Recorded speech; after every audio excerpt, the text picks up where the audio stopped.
That wraps up our weekly update. So we now want to turn our attention to a topic that is not easy to talk about, but one that is very important to discuss.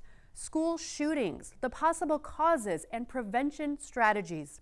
Many believe Arkansas's first school shooting was the horrific encounter in Jonesboro, but the first documented case was actually 17 years earlier. Jason Pederson has the story. Just 3 months before the shooting at Westside Middle School, there was a school shooting here in Stamps, Arkansas, where a 14-year-old shot 2 of his classmates. They both survived. But 17 years before that, there was another school shooting here in Stamps, and in that case, the victim did not survive. Evan Hampton is believed to be Arkansas's first school shooter. David Hampton is Evan Hampton's younger brother. He was always, I guess the only word that I could say, different than me or my older brother. I was the youngest, he was the middle, and then my oldest brother was 6 years older than me.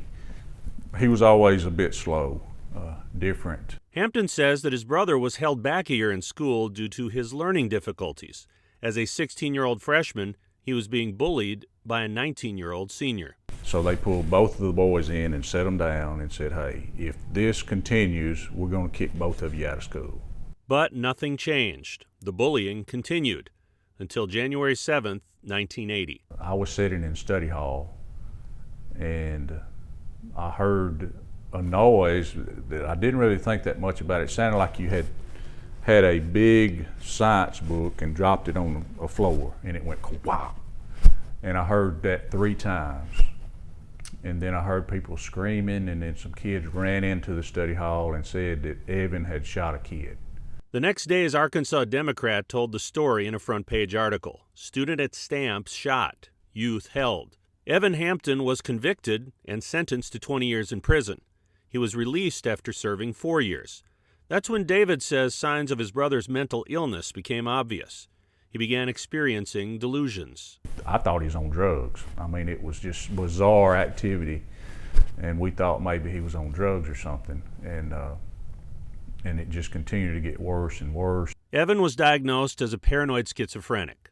David believes that Evan's bullying would not have resulted in a school shooting and another student's death without mental illness. Schools here in Lafayette County and across the state have anti-bullying policies, but David Hampton says both bullying and the mental health of teenagers needs more attention. I've dealt with mental health from my jobs that I've had over the years, and through the seeing those people with mental illness, if they got the right help, then they would be possibly this wouldn't happen, and their lives would be better. Despite his notoriety, Evan Hampton never left Stamps. He was found dead in his driveway south of town in the fall of 2020. The mobile home where Hampton lived now looks like a tornado hit it, and it wasn't in much better shape at the time of his death. His cause of death remains unknown. Evan Hampton was 56 years old and refused to take medication for the final 10 years of his life. Now that his suffering is over, David says he's willing to talk openly about what can be learned from Evan's life. As the brother of Arkansas's first school shooter, David is willing to speak to schools and law enforcement agencies to help raise awareness about bullying and mental illness. I'm not doing this in order to promote that or to do it, but I would be willing to do that.